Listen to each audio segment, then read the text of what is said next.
నమస్తే. నాటి రాజకీయాల్లో తెలవనటువంటి నేత ఎవరు లేరు. ముఖ్యంగా గుమ్మడి నరసయ్య గురించి చెప్పాల్సినటువంటి అవసరం ఉంది. సో నాటి రాజకీయాల్లో తనదైనటువంటి శైలిలో రాజకీయాలను ఒంటి చేత్తో చక్రం తిప్పినటువంటి నేతగా పేరున్నటువంటి గుమ్మడి నరసయ్య గారి గురించి మరోసారి మీకు పరిచయం చేద్దామన్నటువంటి ఆలోచనతో తీసుకురావడం జరిగింది. దర్దాపుగా అప్పుడున్నటువంటి కాలానికి సుపరిచితమే. సో గతంలో గద్దర్ గారిని అవమానించినటువంటి కేసీఆర్ వ్యవహార శైలి పట్ల విమర్శించినటువంటి ఇప్పుడున్నటువంటి ముఖ్యమంత్రి రేవంత్ రెడ్డి గారు. సో గతంలో గద్దర్ అన్నకి అపాయింట్మెంట్ ఇవ్వనటువంటి కేసీఆర్ ఇప్పుడు గుమ్మడి నరసన్న గారికి 4 సార్లు సైతం తిరిగినప్పటికీ, ఆయన ఆఫీస్ చుట్టూ, ఆయన కార్యాలయం చుట్టూ, ఇంటి చుట్టూ తిరిగినప్పటికీ కూడా తమ ప్రాంత సమస్యలని ముఖ్యమంత్రి గారికి విన్నవించాలన్నటువంటి ఒక ప్రధానమైనటువంటి ఉద్దేశంతో రేవంత్ రెడ్డి గారు ఇంటి చుట్టూ తిరిగినప్పటికీ కూడా ఇప్పటి వరకు ఒక్కసారి కూడా కలవనటువంటి పరిస్థితి. సో గుమ్మడి నరసయ్య గారు వచ్చిందని చెప్పేసి చెప్పినప్పటికీ కనీసం ఆయనకు ఇప్పుడు అపాయింట్మెంట్ లేదని చెప్పేసి వెనక్కి పంపించినటువంటి పరిస్థితి కనబడతా ఉంది. సో ఇప్పుడున్నటువంటి నాటి రాజకీయ నాయకులు ఎందుకు అప్పుడున్నటువంటి నేతలను విస్మరించేటువంటి ప్రయత్నం చేస్తా ఉన్నారు? అనుభవంగా ఉన్నటువంటి నేతల యొక్క సలహాలు సూచనలు తీసుకోవాల్సినటువంటి ఇప్పుడున్నటువంటి రాజకీయవేత్తలు వాళ్ళని దగ్గర కూడా రానియకపోవడానికి ప్రధానమైనటువంటి కారణం ఏంటి? సో ఒకసారి మాట్లాడేటువంటి ప్రయత్నం చేద్దాం. మనతో పాటు 5 సార్లు ఎమ్మెల్యేగా గెలిచినటువంటి గుమ్మడి నరసయ్య గారితో మనం ఉన్నాం. సో సార్ నమస్తే. నమస్తే అండి. సార్ ముఖ్యంగా ఇప్పుడు చూస్తూ ఉన్నాం, మీ గురించి ప్రధానంగా చర్చ అవుతా ఉంది. గతంలో గద్దర్ గారిని కేసీఆర్ అవమానిస్తే ఇప్పుడు నరసన్న గారిని ఇప్పుడున్నటువంటి ముఖ్యమంత్రి రేవంత్ రెడ్డి గారు మీకు అపాయింట్మెంట్ ఇవ్వకుండా తిరిగి పంపించినటువంటి సంఘటన ఇప్పుడు కొంత నడుస్తూ ఉంది హాట్ టాపిక్గా. సో ఏ విధంగా చూస్తారు ఇప్పుడున్నటువంటి రేవంత్ రెడ్డి గారి వ్యవహార శైలి? అసలు మీరు రేవంత్ రెడ్డి గారిని ఎందుకు కలవాలని చెప్పేసి వెళ్ళినట్టు? ఇలా ఇది ఒకటోసారి కాదు, ఫస్ట్ సారి కాదు ఇది. ఆయన ముఖ్యమంత్రి అయిన దగ్గర నుండి మొదలుకుంటే ఇప్పటికీ ఇవాళతోటి 4 సార్లు నేను ముఖ్యమంత్రిని కలవటం కోసమని వాళ్ళకు సంబంధించినటువంటి వాళ్ళతోటి టైం తీసుకొని నేను వస్తున్నాను, నాకు టైం కావాలని అంటే రమ్మన్న అంటూనే ఆడికి వచ్చినాక అందరూ ఆడికి వచ్చిన తర్వాత ఆడు ఉన్నటువంటి సిబ్బంది అంతా కూడా అందరు గుర్తుపట్టి నమస్తే నరసయ్య గారు, నమస్తే నరసయ్య గారు అంటారు, కానీ లోపలికి పోవటానికి లోపటి నుంచి అనుమతి లేదని అంటున్నారు. ఒక రకంగా మాలాంటి వాళ్ళ సలహాలు కానీ మాలాంటి వాళ్ళ తోటి వాళ్ళ అనుభవాలని పంచుకోవాల్సినటువంటి అవసరం ఉంది. నేను ఎందుకు వస్తున్నా ఏంది అంటే నా పర్సన్ పనుల కోసం, పర్సన్గా నేను ఏదో పైరేజ్ చేసుకోవటం కోసం నేను రాలే. నా కాన్స్టిట్యున్సీ ఇవాళ అక్కడ కాంగ్రెస్ పార్టీ అభ్యర్థి గెలిచినా 5 సార్లు ఎన్టీఆర్ తోటి మొదలుకొని మొన్నటి రాజశేఖర రెడ్డి దాకా నేను ఆ కాన్స్టిట్యున్సీలో ప్రాతినిధ్యం వహించా. ఆ కాన్స్టిట్యున్సీకి సంబంధించినటువంటి విషయాలన్నీ నాకు పూసగుచ్చినట్టుగా తెలిసినటువంటి, అక్కడ ప్రజలు దున్నుకుంటున్నటువంటి పోడు భూములకు హక్కులు కానీ, ఆ పోడు భూముల్లోకి వెళ్ళిపోయేటువంటి వాగులు ఒర్రెలు నీటి వనరులకు సంబంధించి కానీ, అక్కడ ఉన్నటువంటి గోదావరి నీళ్ళని ఆ ఇల్లెందుకు తీసుకురావడానికి కావాల్సినటువంటి ప్రయత్నాల్లో, రిప్రజెంటేషన్లలో నేను ప్రాతినిధ్యం వహిస్తున్నటువంటిది. అక్కడ ఉన్నటువంటి అన్ని పొలిటికల్ పార్టీలు కలిసి అఖిలపక్షంగా ఏర్పడి ఆ సీతారామ ప్రాజెక్టు, ప్రజలు దున్నుకునేటువంటి పోడు భూములకు పట్టాలు, ఆ ప్రాంతంలో ఉన్నటువంటి నీటి వనరులన్నింటినీ వ్యవసాయానికి ఉపయోగపడే పద్ధతుల్లో చెక్ డ్యాములు కట్టొచ్చు, లిఫ్ట్ ఇరిగేషన్స్ పెట్టొచ్చు. అట్లా ఆ ప్రజలకు సంబంధించినటువంటి విషయాలు. అట్నే ఇప్పుడు ఇవాళ ఈ ప్రభుత్వం వచ్చిన తర్వాత చాలా ఉచిత పథకాలు ప్రకటించారు. ఆ పథకాలన్నీ ఖచ్చితంగా అమలు చేస్తున్నారంటే అటువంటి కూడా ఏమీ లేవు. అటువంటి అన్ని పట్టుకొని నేను వచ్చా. ఓకే. సో మీ పర్సనల్ పని లేకపోతే లేదు, మీ నియోజకవర్గ ప్రజలకు సంబంధించిన సమస్యలు. వీటి మీద ఇప్పటికీ 4 సార్లు వచ్చా. సో ఎవరు అడ్డుకుంటా ఉన్నారు మరి? వచ్చినాక నిన్న సెక్రటేరియట్కి రమ్మంటే సెక్రటేరియట్కి వెళ్ళా. ఓకే. సెక్రటేరియట్లో లేదు, ఇంటికాడ మంత్రుల సమావేశం జరుగుతుందని అన్నారు. సరే అలా పొద్దుపోయింది లేక వద్దనుకున్నాం. పొద్దున్నే పోవటం కోసం ఎవరెవరికో ఫోన్ చేశాం. మాకు తెలిసినటువంటి అధికారులకు కూడా ఫోన్ చేసినాం, రండి మీరు రండి అని అన్నారు. ఆడికి పోయినాక అందరికి నమస్తు కొట్టే వాళ్ళే కానీ లోపలికి పంపించే వాళ్ళు లేరు. ఓకే, ఇది చాలా దారుణమైనటువంటి పని. ముఖ్యమంత్రి లేదు, గవర్నమెంటు ఎవరి కోసం? ప్రజల కోసం కాదా? ప్రజల సమస్యలు తీసుకొచ్చినటువంటి మాలాంటి వాళ్ళతో మాట్లాడే ఓపిక లేదా? ఇష్టం లేదా? నిజంగా మొన్న జరిగినటువంటి ఎన్నికల నాడు సిపిఐఎంఎల్ మాస్ లైన్ కాంగ్రెస్ ఓట్లేయండి అనకుండానే కాంగ్రెస్ని గెలిపించడం కోసం మా ప్రజలందరూ ఓట్లు వేయించాం,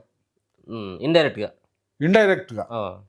లేకపోతే ప్రజలందరూ మళ్ళా కేసీఆర్ని గెలిపించేవాళ్ళు. ఓకే, మేము ఇక్కడ కేసీఆర్ ఇంటికి పోవాలి, సెంటర్లో నరేంద్ర మోడీ ఇంటికి పోవాలనేటువంటి పట్టుదలతోటి పనిచేశాం. కాకపోతే ఆయన మెజార్టీ తగ్గి మళ్ళీ ప్రధానమంత్రి అయ్యాడు. ఈయన ఇంటికి పోయిండు, కేసీఆర్ ఇంటికి పోయిండు, రేవంత్ రెడ్డి వచ్చిండు. కేసీఆర్ మూర్ఖుడు అనుకున్నాం, నిజంగానే మూర్ఖుడు. ఆయన ఇట్లనే ఎవరిని కలిసేవాడు కాదు. మాకు వాళ్ళ ఎమ్మెల్యేలు చెప్పేవాళ్ళు, మాకే దిక్కు లేదన్నా, నిన్నాడు తీసిపోయాం అనేవాళ్ళు. ఈయన ప్రజలతోటి ఉంటాడు అనుకుంటే మరి ఏందో అర్థం కావట్లేదు. ఇప్పటికి నేను 4 సార్లు వచ్చి ఉత్తగానే తిరిగిపోవాల్సి వచ్చింది. ఇప్పుడు మీకంటే ముందు వెళ్తున్నటువంటి వాళ్ళు ఎవరైనా చిన్న చిన్న వ్యక్తులు కావచ్చు, గల్లీ లీడర్లు సైతం, వాళ్ళు ఎవరెవరో వాళ్ళు ఏం మన మీద వచ్చిండ్రో వాళ్ళకి ఏంటిదో వాళ్ళందరినీ పంపిస్తున్నారు. నాకు సంబంధించి నేను ఫలానా అని చెప్తే ఫోన్లో కూడా చెప్పారు పైకి, ఓకే గుమ్మన్ నర్సయ్య గారు ఉన్నాడండి అని. అయినా వెనక్కి పంపేయండి, ఇప్పుడు వీలు పడదు అని చెప్పారు తప్ప పంపేయండి రమ్మనండి ఏం మాత్రం అనలేదు. సో ఇదంతా కూడా ప్రజాపాలన నడుస్తా ఉన్నది, సామాన్యమైనటువంటి ప్రజలను కూడా కలుస్తా ఉన్నాడు మేము రేవంత్ రెడ్డి అని చెప్పేసి బాగా ప్రచారం చేసుకుంటా ఉన్నారు కాంగ్రెస్ పార్టీ. మేము రోజు పేపర్లలో చూస్తుంటాం, హరీష్ రావు, కేటీఆర్, కేసీఆర్ వీళ్ళు అంటున్నారు కాంగ్రెస్ గవర్నమెంట్ పని అయిపోయింది, కాంగ్రెస్ గవర్నమెంట్కి 6 నెలల నుంచే వ్యతిరేకత మొదలైందని అంటుంటే మేము పిచ్చిలేసి మాట్లాడతానులే అని అనుకునేవాళ్ళం. కానీ వీళ్ళు కూడా మరి ఎవరితోటి మాట్లాడుతారు, ఎవరి కోసం పరిపాలన కొనసాగిస్తారు, ఆ పరిపాలన ఎవరి కోసం? ఇలా ప్రజలకు సంబంధించినటువంటి విషయాలే కాకుండా మాలాంటి వాళ్ళని తీసుకొని మాలాంటి వాళ్ళతో మాట్లాడి మేమేం చెప్తాం వింటే కొంత అనుభవాన్ని వస్తుంది. అవును, నేను ఎన్టీ రామారావు దగ్గర నుంచి మొదలుకొని రాజశేఖర రెడ్డి దాకా, రాజశేఖర రెడ్డి మేము ఎప్పుడు అపార్ట్మెంట్ తీసుకునే వాళ్ళం కాదు, టైం లేదు ఏమి లేదు, ఉన్నాడా లేడా తెలుసుకునే వాళ్ళం. ఉన్నాడంటే సెక్రటరీకి పోయేవాళ్ళం, ఉన్నాడంటే ఇంటికి పోయేవాళ్ళం. ఇంటికి పోయినా యాడికి పోయినా కానీ ముందుగాలు ఆయన ఛాంబర్ల నుంచి బయటికి వెళ్ళినాక ఆడికి ఎంతమంది వచ్చిండ్రో ఎవరెవరు వచ్చిండ్రో అందరినీ కలిసేవాడు, అందరి దగ్గర నుంచి రిప్రజెంటేషన్ తీసుకునేవాడు, అందరినీ ఏం కావాలి ఎందుకు వచ్చారు అని అడిగేవాడు. ఎన్టీ రామారావు నన్ను చాలా ఆప్యాయంగా బ్రదర్ ఏంటి బాగున్నావా అంటూ వచ్చి నన్ను ఆలింగనం చేసుకునేవాడు. అటువంటి వాళ్ళని చూసాము. మరి ఏంటి వీళ్ళందరినీ చూసినోడు రేవంత్ రెడ్డి. అవును, ఎన్టీఆర్ని చూసిండు, రాజశేఖర రెడ్డిని చూసిండు, వీళ్ళందరినీ చూసినోడు. మరి వీళ్ళ లక్షణాలు కనపట్టలేదు, వాళ్ళ పద్ధతి కనపట్టలేదు. మేము వాళ్ళ గవర్నమెంట్ రాష్ట్రంలో గవర్నమెంట్ రావడానికి తోడ్పడినటువంటి పార్టీ మాది. అవును, ఇలా మేమంటే మా పేరు చెప్తే వినబట్టలేదా, కనపట్టలేదా, ఇష్టం లేదా, అర్థం కావట్లేదు. అటువంటి సూచనలు కనపట్టలేదు. అందుకనే ఇవాళ నేను మళ్ళీ అందరికీ మెసేజ్లు పెట్టా, అందరికీ ఫోన్లు చేశా. నేను వెళ్తున్నానులే అంటే 2 రోజులకు రండి, 3 రోజులకు రండి అంటే నేను అసలే ప్రజల దగ్గర నుంచి అడుక్కొని ప్రయాణం చేసేవాడిని. ఎవరినైనా బిచ్చం అడుక్కోవటానికి కూడా పద్ధతి ఉంటుంది కదా. ఊరికే నేను హైదరాబాద్ పోతా నాకు డబ్బులు కావాలంటే ఇస్తారా? ఇవ్వరు. అట్లా వాళ్ళలాగా ఇటు నుంచి అటు నుంచి దోసుకొని కుప్ప పెట్టుకున్నోని కాదు నేను. అవును. ఎప్పుడు నిత్యం ప్రజల్లో ఉండేవాడిని, ప్రజల కోసం ఆలోచించేవాడిని, ప్రజా సమస్యలు తీసుకొని పనిచేసేవాడిని. ఒక కలెక్టర్ దగ్గరికి పోవాలన్నా, ఒక పిఓ దగ్గరికి పోవాలన్నా, ఒక తహసీల్దార్ దగ్గరికి పోవాలన్నా, వీళ్ళ దగ్గరికి పోవాలంటే మరి నాకు ఛార్జీకి డబ్బులు కావాలి కదా. అవును. నాకు ఇప్పుడు ఖమ్మం నుంచి హైదరాబాద్ రావాలంటే 5,000 కావాలి. అవును. హైదరాబాద్ నుంచి మళ్ళీ ఖమ్మం పోవాలంటే 5,000 కావాలి. యాడ్ నుంచి వస్తాయి నాకు. నన్ను 2 రోజులకు రా, 3 రోజులకు రా అంటే రోజు ఈ పని చేస్తుంటే, వీళ్ళ కోసం తిరుగుతుంటే ప్రజలకు సంబంధించిన విషయాల మీద మా దృష్టి ఎట్టుంటుంది? ఇప్పుడు ఖమ్మంలో మీకు సంబంధించినటువంటి ఆ నియోజకవర్గం, ఖమ్మం జిల్లాలో 3 మంత్రులు ఉన్నారు.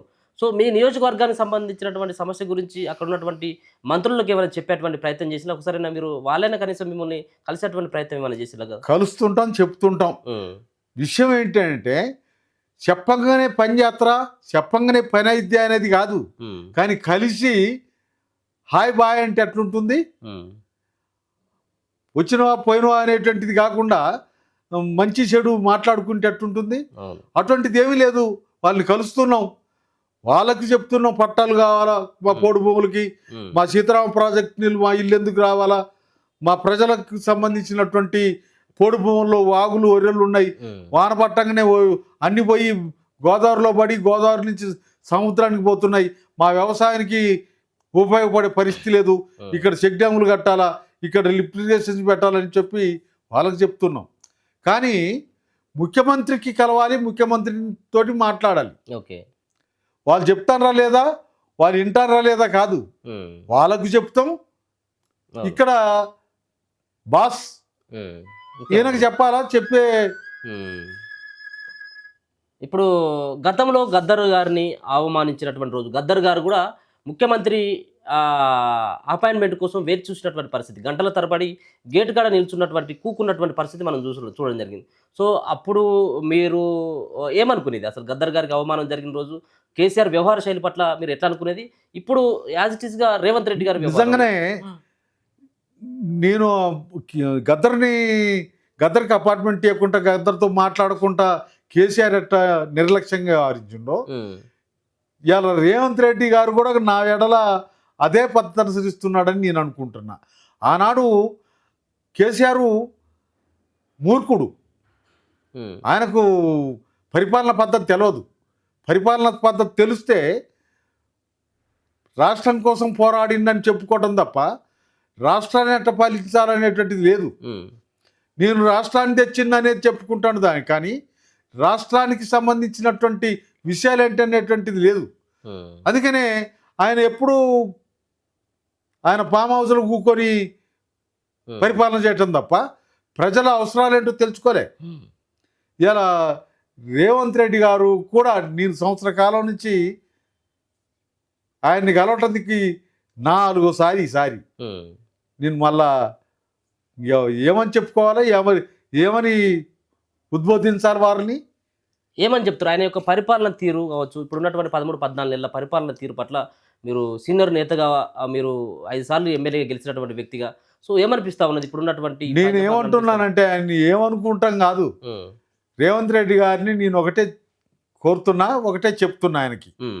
ఎన్టీఆర్ ఆయన 6ంటికి లేచి అక్కడికి వచ్చినటువంటి వాళ్ళు అందరినీ కలిసేవాడు. ఓకే, తెల్లారేటప్పటికి జనమంతా వచ్చి ఆయన బంగ్లాలో ఉండేవాళ్ళు. ఆయన ఛాంబర్ నుంచి తానం గిట్ట చేసి ఛాంబర్ నుంచి బయటకు వచ్చి అందరినీ ఆడున్న వాళ్ళందరినీ కలిసి మాట్లాడేవాడు. రాజశేఖర రెడ్డి కూడా అంతే. మేము ఆయన దగ్గరికి వెళ్ళేవాళ్ళం, 6 గంటలకే ఆయన ఇంటికి పోయేవాళ్ళం. సెక్రటేరియట్కి పోతే నేను అయితే రాజశేఖర రెడ్డి విషయంలో నేను సెక్రటేరియట్కి పోయి విజిట్ కార్డు పంపిస్తే వెంటనే ఆయన మొత్తకాడికి వచ్చి దాన్ని లోపలికి తీసుకుపోయేవాడు. ఓకే, మరి ఈయన కూడా వాళ్ళని గురించి తెలిసినోడు, వాళ్ళ నుంచి నేర్చుకున్నాడు. కేసీఆర్ను చూసి కేసీఆర్ తీరికి ఈయన తీరికి తేడా చూపించుకోవాల్సిన అవసరం ఉంది. అందుకనే ఇప్పుడు నేను రేవంత్ రెడ్డి గారిని అంటున్నాను, మాలాంటి వాళ్ళమే కాదు, ప్రజలు ఎవరు వచ్చినా ఎందుకు వచ్చిండ్రో అని తెలుసుకోవాలి, ఏంటో వాళ్ళ విషయం చూడాలి. నువ్వు పరిష్కారం చేస్తావో చేయవో కాదు. కనీసం ఇప్పుడు ఉచిత హామీలు, ఉచిత పథకాలు ప్రకటిస్తూనే ఉన్నాగా, అట్లనే చెప్పి మంచిది చూస్తా చేస్తా అని చెప్పరాదు. కనీసం కలవటందుకే నీకు ఇష్టం లేకపోతే ఎట్లా, కలవటందుకే నువ్వు అవకాశం ఇవ్వకపోతే ఎట్లా, ఇది కరెక్ట్ కాదని చెప్తున్నాం. సో మీరు పోయినటువంటి విషయం ముఖ్యమంత్రి దగ్గరికి చేరిందని చెప్పేసి ఏమైనా భావిస్తా ఉన్నారా? అంటే ముఖ్యమంత్రి ఆదేశాలతో మిమ్మల్ని రానియకుండా చేసింది అనుకుంటున్నారా, లేకపోతే కింది స్థాయిలో ఉన్నటువంటి సిబ్బంది యొక్క నిర్లక్ష్యంతో మరి ఆయన దగ్గరికి వెళ్ళలేదు ఈ విషయం అని చెప్పేసి అనుకుంటా ఉన్నారా? అదే సమయంలో నేను ఆయన దగ్గర ఉండేటువంటి ముఖ్యులకి ఫోన్లు చేసి టైం అడుగుతున్నాను. ముఖ్యులకి ఫోన్ చేయకుండా నేను పోతలేను. ఓకే, వాళ్ళ ద్వారాగా ఆయనకు తెలవకుంటుంటుందా? ఇప్పుడు ఇందాక నేను ఆడుంటే ఫోన్ లోపలికి ఫోన్ చేసిండు ఇక్కడ నా దగ్గర ఉన్న అతను. ఓకే, ఫోన్ చేసి వాళ్ళు ఏమడిగారో ఈయన చెప్పిండు గుమ్మడి నరసయ్య గారు అడుగు అని. అయినా కానీ పంపేయండి, వెనక్కి పంపేయండి, ఇప్పుడు అవకాశం లేదు అని అన్నారు. నేను మళ్ళీ రోడ్డుకు వచ్చి బయట గంట సేపు నిలబడ్డా. గంట సేపు ఇంట్లో ఉన్నాడు, గంట సేపు తర్వాత బయటికి వెళ్ళిపోయాడు. నేను ఆయన బండిలో పోతా అంటే కనపడటం కోసం రోడ్డు పక్కనే నిలబడ్డా. మరి చూసిండో లేదో తెలియదు కానీ వెళ్ళిపోయాడు. ఇది పరిస్థితి. దీన్ని చాలా తీవ్రంగా ఆక్షేపిస్తున్నాను. ఈ తీరి మారాలనేటువంటిది నేను కోరుకుంటున్నా. రేవంత్ రెడ్డి గారు ఈ తీరి మార్చుకోవాలి, ప్రజలందరినీ కలవటం కోసం చూడాలి. ఓకే, ఆయన పరిపాలనే ప్రధానం కాదు, ఆ పరిపాలన ప్రజలతో ఉంది, ప్రజలకి దగ్గరలో ఉండాలి, ప్రజల్ని కలవటానికి సిద్ధంగా ఉండాలి. సో నాటి రాజకీయాలు, సో సుదీర్ఘమైనటువంటి రాజకీయ జీవితం ఇది. సో నాటి రాజకీయాలకి ఇప్పుడున్నటువంటి ప్రజెంట్ నడుస్తున్నటువంటి ఈ రాజకీయాలకి ఒకసారి కనుక మీరు కంపేర్ చేయాలంటే ఏ విధంగా చేస్తారు సార్ మీరు? నిజంగా రాజశేఖర్ రెడ్డి గారి దగ్గర నుండి మొదలుకుంటే నేనున్న కాలం అంతా కూడా చంద్రబాబు నాయుడు కూడా ఓకే చాలా ఇదిగా ఉండేవాళ్ళు. మొత్తానికి ప్రజలందరి సమస్యలు ఏంటి, ఆ సమస్యలన్నీ పరిష్కారం జరిగినాయా అనేటువంటిది కాదు. అయినా కానీ ఎక్కడి సమస్యలు అక్కడనే యాడేషన్ గొంగడు ఆడలాగానే ఉన్నా వాళ్ళకి కలవటానికి వచ్చినటువంటి వాళ్ళకి మాత్రం కంఫర్టబుల్గా అవకాశం ఇచ్చేవాళ్ళు. ఏంటి, ఎందుకు వచ్చినావు, బాగున్నారా అనేటువంటి సంబోధనలతో ఉండేది. ఏంటి ఈయన, నేను ఇప్పుడు చూస్తుంటే ఆయన దగ్గర చాలా మంది పోయారు. నేను ఆడున్నగానే 30-40 మంది పోయారు లోపలికి. ఓకే, కానీ నన్ను నీ పేరు లేదు, నీకు అపార్ట్మెంట్ లేదు, నీకు ఇప్పుడు వీలు పడదు అని వెనక్కి పంపించారు. ఆడున్న నా దగ్గర ఉన్నటువంటి ఆయన ఫోన్లో కూడా చెప్పిండు గుమ్మడి నరసయ్య గారు వచ్చిండు అని. ఇంకేం కావాలా? రాజకీయాల విషయానికి వస్తే నిజంగా అప్పటి కాలానికి ఇప్పటి కాలానికి కేసీఆర్ దగ్గర నుండి మొదలుకొని ఇవాళ రేవంత్ రెడ్డి దాకా అస్సలు ఆనాటి రాజకీయాలకు పోలికలే లేవు. వీళ్ళు ఎవరి కోసం రాజకీయాలో, ఎందుకోసం, ఏంటి రాజకీయాలో అర్థం కావట్లే. ఇవాళ పరిపాలన చూస్తే కూడా ఉచిత పథకాలు ఇచ్చినావు, రుణమాఫీలు అన్నావు, ఎంతమందికి చేసినావు అనే దానికి వస్తే కేసీఆర్ కేటీఆర్ వాళ్ళు మొత్తుకుంటూనే ఉన్నారు. చాలామందికి బ్యాంకోడి దగ్గర రుజువులు లేవా, లేకపోతే నువ్వు ఇచ్చే దగ్గర నిధులు లేవా, ఏందో అర్థం కావట్లే. ఇప్పుడు ఇవాళ రైతు బంధు నిన్నెవడీమన్నాడు, ఇస్తామని చెప్పి ఆయన 10,000 ఇస్తే నువ్వు 15,000 ఇస్తానన్నావు. దాని 15,000 కాదు 12,000 అన్నావు. ఆ 12,000 కూడా ఇంతవరకు ఎవరికి పడలే. నాకు 4 ఎకరాలు ఉంటుంది, నాకు ఇంతవరకు పడలేదు. మరి ఏం చెప్పాలా? ఇవాళ ఈ రకమైనటువంటి పద్ధతుల్లో ఈ పరిపాలన కొనసాగుతుంది. దీంట్లో మార్పులు రావాలి, మార్చుకోమని చెప్పి రేవంత్ రెడ్డి గారిని కోరుతున్నా. నాలాంటి వానికి, నాకే కాదు, ప్రజలు ఎవరు వచ్చినా ముఖ్యమంత్రి గారిని కలవటానికి వచ్చాం అంటే ఎలా చేయాలి, వాళ్ళందరినీ కలవాలి, వాళ్ళందరికీ ఏదో ఒకటి చెప్పాలి, నీ చేతనైన సాయం చేయాలి. మళ్ళీ వెళ్తారా సార్ ఇప్పుడు మళ్ళీ ఒకవేళ కనుక గుమ్మడి నరసయ్య గారిని రమ్మని చెప్పండి. సో ఈ వార్తలు చూసిన తర్వాత, ఈ వ్యవహారం అంతా చూసిన తర్వాత మీకు ఆల్రెడీ 3, 4 సార్లు అవమానం అనుకునే మనం చెప్పుకోవాల్సినటువంటి అవసరం. ఎందుకంటే 5 సార్లు మీరు గెలిచినటువంటి వ్యక్తికి కూడా అపాయింట్మెంట్ కూడా ఇవ్వకుండా తిరిగి పంపేయడం జరిగింది కాబట్టి. సో మళ్ళీ వెళ్తారా పిలిస్తే? 5 సార్లే కాదు, ఎన్టీఆర్ దగ్గర నుంచి మొదలుకొని రాజశేఖర రెడ్డి దాకా నేను ఎమ్మెల్యే మాజీ ఎమ్మెల్యేగా ఉండి కూడా ఓకే. కిరణ్ కుమార్ రెడ్డి, రోసయ్య గారు వీళ్ళని కూడా మాజీగా ఉండి కూడా కలిశాను. అవును. మరి ఇప్పుడు వీళ్ళు ఒకవేళ మాజీలతో మాకేం పని అనుకుంటారా? ఏమనుకుంటారో అర్థం కావట్లేదు. మాజీలం కాదు, ఇలా ప్రజల మనుషులం, ప్రజాప్రతినిధులం, ప్రజల్లో ఉండేవాళ్ళం, ప్రజల సమస్యలు తెలిసిన వాళ్ళం మేము. మరి మాలాంటి వాళ్ళ అనుభవాలు తీసుకోకపోతే ఎట్లా? నువ్వు ఎవరి కోసం ఆలోచిస్తున్నావు, మేమేం చెప్తామో వినాలి కదా. అవును. మాలాంటి వాళ్ళ నుంచి నువ్వు అనుభవాలు నేర్చుకోవాలి కదా. నీకు నేర్చుకునే అవకాశం అవసరం లేకపోవచ్చు, కానీ ప్రజలు అనేటువంటి విషయాన్ని గుర్తుంచుకోవాలి. ప్రజల సమస్యలు ఏంటి అనే దాన్ని గుర్తించుకోవాలి. నేను ఏదో చేస్తూనే చూస్తూనే ఉన్నారు జనం అనుకుంటే కాదు, జనంలో ఏం అనేది కూడా చూడాలి. ఓకే. వెళ్తారా సార్ మరి? పిలిస్తే వెళ్తారా ఇప్పుడు? మళ్ళీ పిలిస్తే పోతాం ఖచ్చితంగా. నేను 4 సార్లు వచ్చినాయ్యా, మరి నిన్ను కలవటందుకి. మరి నువ్వు నాలాంటి వానికే లేదంటే నువ్వు నా అనుకున్న ప్రజల సంగతి ఏంది? ఆ ప్రజల గురించి నువ్వేం ఆలోచిస్తోని మాట్లాడతా. Okay sir, thank you so much. Right. మొత్తానికి ఇది గుమ్మడి నరసయ్య గురించి మనకు సార్ గురించి తెలియనటువంటి వాళ్ళు ఎవరు ఉండరు. సో ఆయనే ఖమ్మం నుంచి రావాలి ఇక్కడికి హైదరాబాద్కి ముఖ్యమంత్రి కలవాలంటే. సో ఆయన గతంలో 5-6 సార్లు ఎమ్మెల్యేగా చేసినప్పుడు కూడా సంపాదించుకుంది ఏం లేదు. సో మళ్ళీ హైదరాబాద్ రావాలంటే ఆ పెట్రోల్కో, డీజిల్కో, బస్ కిరాయిలో అక్కడ ఉన్నటువంటి జనాన్ని అడుకునే రావాలి. సో ఇటువంటిది కేవలం నాకే కాదు, యావత్ తెలంగాణ రాష్ట్రంలో ఉన్నటువంటి వాళ్ళందరికీ కూడా తెలుసు గుమ్మడి నరసయ్య గారు ఏం చేసిండు, రాజకీయాలు ఉన్నప్పుడు ఏం సంపాదించుకున్నాడు అనేది. సో ఇటువంటి వాళ్ళకి, ఇటువంటి పెద్దవాళ్ళకి కూడా రేవంత్ రెడ్డి గారు అవకాశం ఇవ్వకుండా, మాట్లాడేటువంటి ప్రయత్నం చేయకుండా ఈ విధంగా విస్మరించడం పట్ల యావత్ రాష్ట్రంలో ఉన్నటువంటి సీనియర్ నేతలంతా కూడా, ఏ పార్టీలో ఉండని కనుక ఆ పార్టీలో ఉన్నటువంటి నేతలందరూ కూడా బగ్గుమంటా ఉన్నారు. నాడు గద్దర్ను అవమానించినటువంటి కేసీఆర్కి ఏ విధమైనటువంటి గతి పట్టిందో, ఈరోజు పెద్దలను అవమానించి, మాజీలను అవమానించినటువంటి రేవంత్ సర్కార్ కూడా అదే గతి పట్టబోతుందన్నటువంటి వ్యాఖ్యలు కూడా చేయబోతున్నారు. సో ముఖ్యమంత్రి గారు ఇప్పటికైనా ఆలోచించాల్సినటువంటి అవసరం ఉన్నది.